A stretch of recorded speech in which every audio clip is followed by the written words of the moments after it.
Hey yo! Um, Today I'm going to react to 10 wrestlers banned forever in WWE. This is scary. And, hold on, I think my mom texted me. Yeah, that was my mom texting me. I was waiting on her to text back, but she hasn't yet, so I'm gonna continue on. But yeah, I'm reacting to 10 wrestlers banned forever in WWE. This is scary because I'm seeing something on the side that says what happened to every WWE wrestler fired on Black Wednesday. And I'm like, what? And that's from 3 months ago. And then my brother did tell me like they let go a lot of wrestlers recently. And that's scary. That's scary because some of these people that are still in WWE are like my childhood, and some that are new have grown on me just a bit. But yeah, so anyway, let's stay focused on the 10 wrestlers banned from WWE forever. There better not be no deaths or anything. Alright. 5, 4, 3, 2, 1. Oh wow, I almost stopped there. Go. For me, it was a hard pill to swallow when Batista? the company changed direction and went in the PG direction. Because I'm a little rough around the edges. Oh. When a wrestler leaves WWE, they usually have a lot of negative things to say about their time in the company. I can Wrestlers understand. can be unhappy with creative and unhappy with the amount of television time they received, or simply they could have just hated their co-workers. You booked me with a clown, a drug addict, Or even the boss. well, Vince, not only did I survive, but I walked out on you. I don't know this guy. I'm sorry. However, when a wrestler leaves WWE and does Oh. nothing but badmouth them, it seriously damages the once positive relationship between the two parties. Additionally, if a wrestler leaves WWE and goes to a rival promotion such as AEW, this could also damage a relationship and completely burn the bridge that was once so strong. Well, you can take that brass ring and shove it up your ass. But which wrestlers Why are you looking at me like that? in the WWE? Well, join us now as WrestleMania looks at 10 wrestlers who really burnt their bridges with WWE. I saw some favorites. Forgive me if that wasn't Batista. I low-key think that probably wasn't. Be sure to subscribe and hit that notification I bell. haven't for watched daily wrestling WWE videos in on years. I'm saying years. Like I was a little girl. Oh, I also have a third channel. Like, so be I sure to stopped check watching that it out. in middle The school. link's in the description down below. Because I didn't have the time.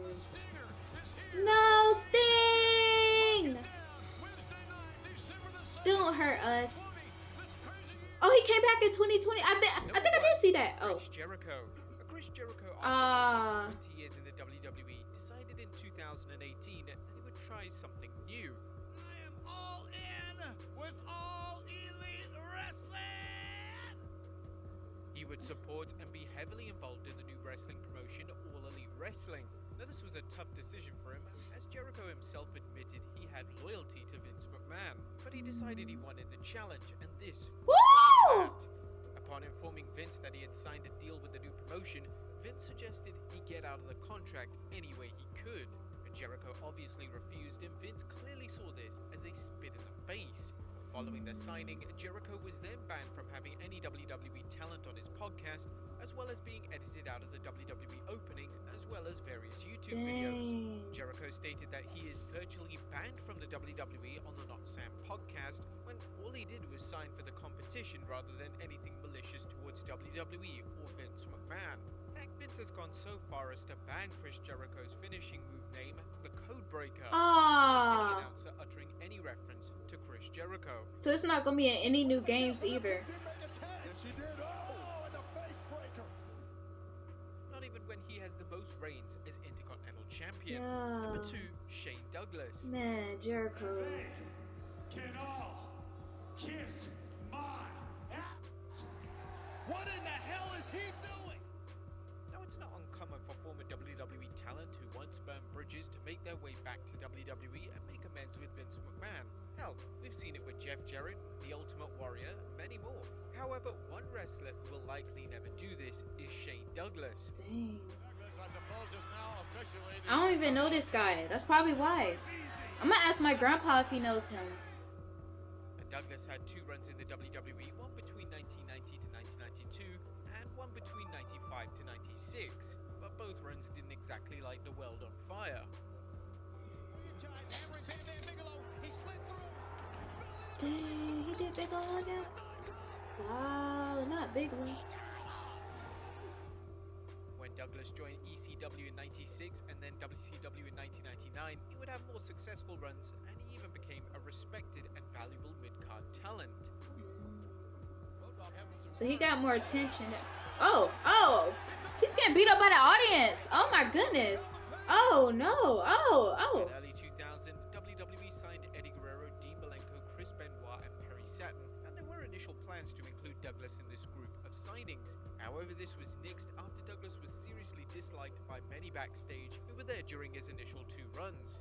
Probably Shawn Michaels being one of them. Shawn? I don't know if it was the gimmick, right? You know, that Shane couldn't figure out how to make it work or what, but I mean, with all due respect to him, he stunk when he was with us. When Douglas didn't join WWE following the WCW buyout in 2001, he became infamous for burying WWE, Vince McMahon, and all their top stars in every single interview he could. And I looked around that room and I thought, wow, like, am I in the Bizarro world or something? Or like a Twilight Zone episode? His voice sounds familiar. It was time to get the heck But I don't know him. He even invaded Raw at one stage to start an ECW chant and tried to obtain some publicity, but he was thrown out, and the incident didn't cause too much fanfare. Yeah, you're doing too much. Number 3, Brody Lee. Well, whatever you want to call him. Brody Lee or Luke Harper. He had an interesting WWE run. Yeah, he was one of the newbies. Get in my way. He was behind Big Creepy Guy, because it was him and Goatface, Whenever WWE right? seemed to be doing anything substantial with him, the carpet would be pulled from under him. I once was lost. I once was downtrodden. And I once was beaten down. In late 2019, he would be released from the WWE and would later sign with All Elite Wrestling using his previous name of Brody Lee. There is an exalted one, and it's just a ever nasty Brody Lee. But shortly after his release, Well, Lee would congrats. appear on Talk is Jericho and bury virtually the entire WWE and Vince McMahon's outdated creative process. Dang. Once I fell into a role, no matter what I pitched, no matter what I showed anybody, I wasn't digging my way out of it to the audience of one. I could feel why he This feels that obviously way. upset WWE officials and Vince himself. Even upon signing with AEW, Lee's character would often parody Vince in numerous ways, including spoofing the way he dresses and the way he eats. No. Did I look like I'm done? Do I look like I'm done? Do I look like I'm done with my dinner? It was also reported that WWE found the skits extremely offensive, and this had potentially burned the bridge between Lee and the WWE. Speaking to Wrestling Inc., Lee stated that the skits may have burnt the bridge, but admits it's really hard to burn a bridge in pro wrestling, as if you're a star, WWE is always going to want you. Number 4, Jon Moxley. I got something serious I want to tell you, people. Is he another newbie? Because I don't know this guy. I don't know him. Don't be a jerk to me right now, okay? When Jon Moxley, formerly known as Dean Ambrose, left in 2019, Oh! he left on extremely bad terms. Moxley had simply had enough of WWE and their creative process and just simply wanted out, no matter how much money they threw at him. Now, like many, Moxley would reveal his frustrations with WWE on the Talk is Jericho podcast. Moxley would state that although he was grateful for his time there, the tipping point for him was when Vince McMahon gave him a promo to deliver on Raw, which was a complete character killer. I need these measures not just to protect me from you people and whatever diseases you may all be carrying. The promo in question would reference various diseases and how Ambrose's character was scared of catching them from the fans. He cited mental and emotional exhaustion following 6 years of trying to explain to Vince how his ideas for his character were stupid. Yeah, I remember At one point Dean. in the I remember interview, him. Moxley claims that the WWE creative process was making him physically He looks ill. way different. To the shock of many, Dave Meltzer would report that a lot of talented officials in WWE agreed with what Moxley had to say. However, Vince's reaction to the interview was very different. Number 5, Jordan Miles. Jordan Miles all the way to the top. The Midnight Star 450 splash. Will it be enough? Jordan Miles' NXT career got off to a fantastic start. He would win the NXT Breakout Tournament and would be positioned as one of the top and upcoming stars in the brand. But in October 2019, WWE would launch a t-shirt for Miles, which would cause an incredible amount of controversy. The t-shirt design would feature Miles' name surrounded surrounded by the shape of a mouth, said to be inspired by the legendary Rolling Stones logo. The design, however, received accusations from Miles that it resembled blackface. WWE would change the t-shirt and would issue an apology, but noted that Miles approved the initial design. Y'all Following stretching. the apology, Miles would tweet out a series of posts accusing WWE of racism. WWE doesn't care about black people. Miles would even suggest that Ring of Honor and some of their talent were racist towards him during his time there. Our beef is our beef, and there may not even be any beef. And to be fair, there ain't no beef on my end. I said what I had to say, and I'm done. I'm done with it. I got everything off my chest. It's out there in the public eye.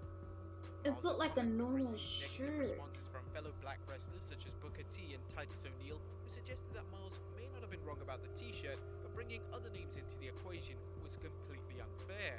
On November 13th, Miles uploaded a profanity-filled video claiming that he quit WWE and he refused to work for racists, and that Miles was a slave name. Screw Jordan Miles, don't ever call me by that slave name. Call me ACH and don't forget the super bitch. Ew. Don't be spitting at 7 me because days you later, mad. Miles would be released from his WWE Yeah. contract, and he would never be mentioned by WWE ever. That's probably why I never heard of him. Number 6, Scott Steiner.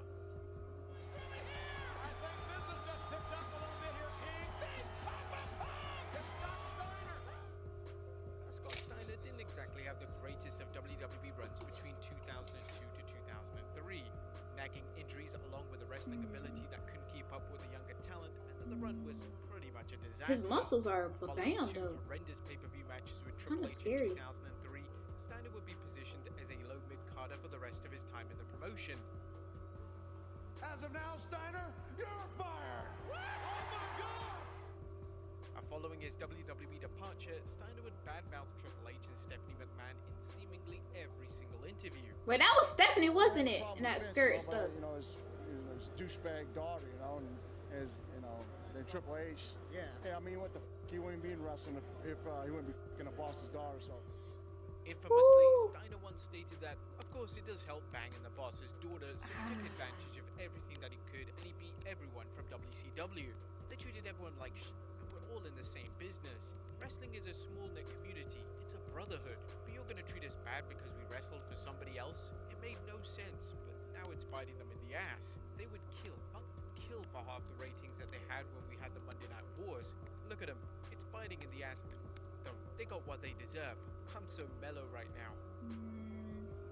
Now, at one point in 2015, Steiner was officially banned from the WWE Hall of Fame because he had personal issues with Hulk Hogan. WWE was scared that how he would do something inappropriate if he was to attend. I was about to say, because he reminded me a lot of Hulk Hogan anyway. So I was like, A freaking joke. It drives me crazy. It's like, I don't give. The Hall of Fame doesn't exist. but now you're coming after Number Hulk 7, with Cody death Rhodes. threats? When Rhodes departed from the WWE I know in him, his name. 2016, WWE were of the assumption that Cody would simply work the independent scene and hopefully return one day. Randy tweeted just a few moments ago. Yes, I told you. I believe in the Rhodes. However, they had no idea that Cody would go on to be vice president of All Elite Wrestling. Not us. Who? And if not now, when? Speaking in 2019, Cody had this to say regarding Triple H's reaction to his departure. Hunter took it very personally because he had done so much for my dad at NXT. There was one conversation where he said, "I'm shocked that you feel this way after everything I've done for your family." But I told him I'm not my dad. I can't stay here out of loyalty to you for giving my dad a job in 2005. I get it, and the little boy in me really appreciates what you did for my dad. But I'm not him. He's not here anymore. I've got to be me. Following the inception of AEW, Cody began to take several shots at WWE. You mean to tell me some pissant bodybuilder making every match a no DQ, meandering around the crowd, throwing the jib cam at his opponent compares with a Kenny Okada match? These included him smashing a Triple H style throne with a sledgehammer at Double or Nothing, which caused a lot of controversy online. Additionally, Cody was part of the decision to program AEW Dynamite against NXT television on a Wednesday night, thus launching the Wednesday Night Wars. Number 8, CM Punk. CM? You think there's ever a chance we'll see you back in a squared circle? No. Never? No. Wow. Never ever. Never, ever, ever. I remember when him and AJ had a thing. Departure was one of the more notable incidents of the past decade. Punk simply walked out of WWE the night following the Rumble in 2014 and hasn't been on WWE television with the exception of WWE Backstage since. Yeah, because I was wondering where he went. Like, I never heard him leaving or nothing. Like, he just disappeared. Punk would conduct a tell-all interview with Colt Cabana in November of 2014 that became one of the most infamous podcast interviews in wrestling history. I looked Vince in the eye and I said, I do not love this anymore. I'm fucking sick. I'm fucking hurt. I'm fucking confused. I don't know as a business what we're doing anymore. He would reveal how WWE were letting him wrestle hurt with a potential fatal staph infection. He would also go on to reveal frustrations with the creative process and Vince McMahon and Triple H. I'm the best thing you got right now, and you still want to sit here with that indignant look on your face and you dare disrespect me? He even revealed he was fired on his actual wedding day. Wow. The interview apparently made Triple H and Vince furious. Brian Alvarez reports that Triple H wanted to kill Punk. And suffice to say, while Vince is mad, but not as mad, the guy who's furious, as you can probably guess, is Triple H. Triple H wants to kill Punk, was the exact text message here. So it looks like the chance of a WWE return for Punk is officially closed. I loved him. Number 9, Enzo Amore. I don't know this guy.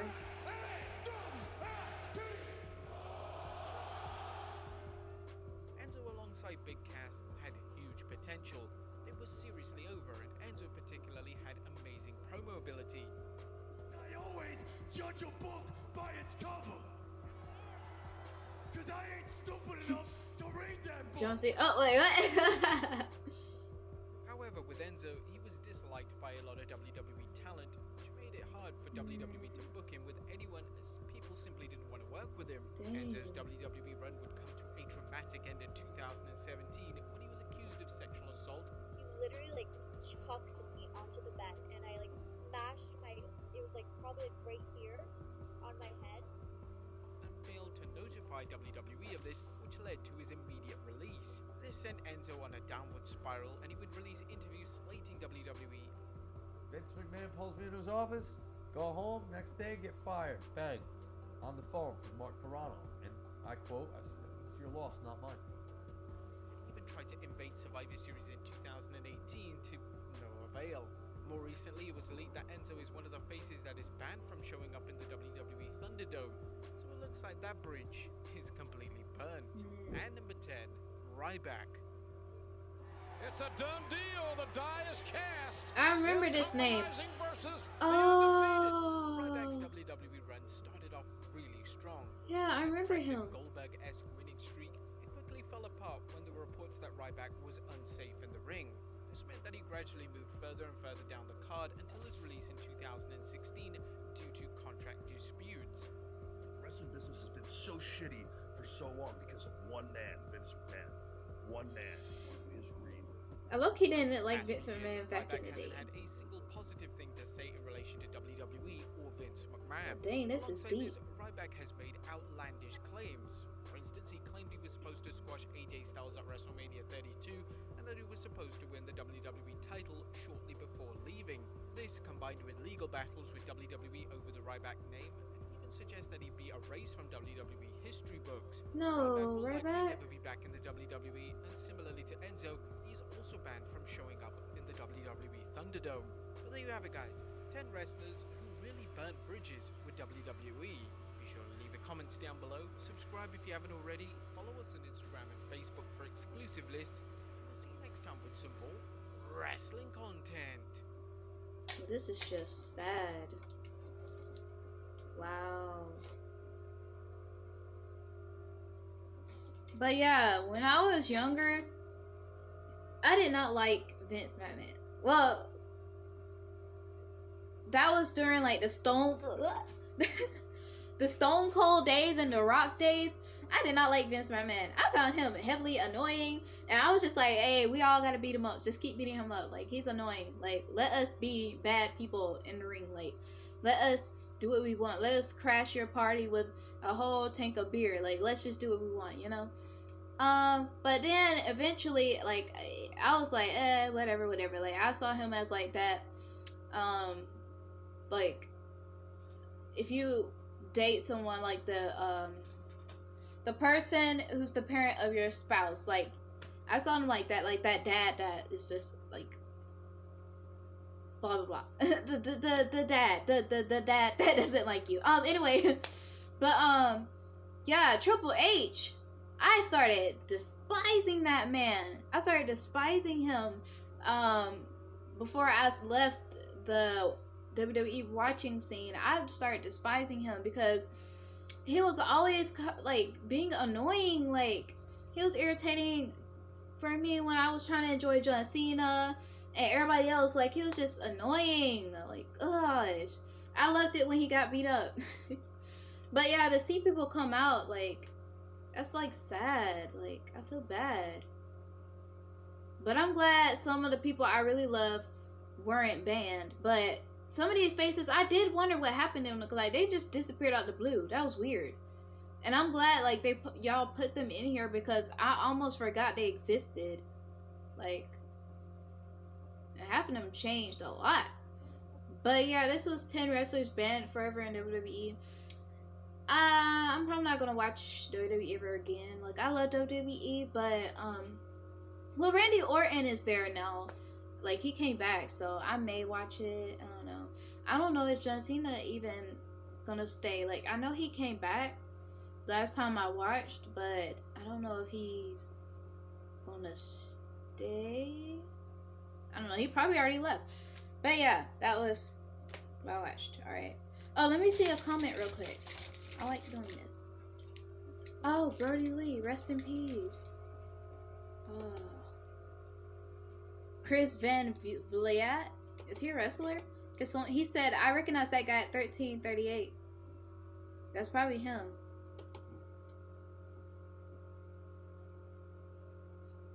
Yeah, Chris Jericho will be mentioned again. Cause I was like, he has to be in like more.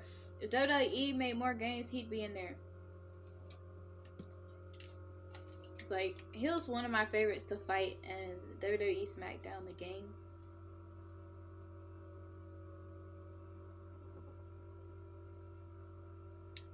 Yeah, I feel like CM Punk and Jericho. I don't know about John Moxley. I don't know him well, but if y'all say he'd be back too, I believe it.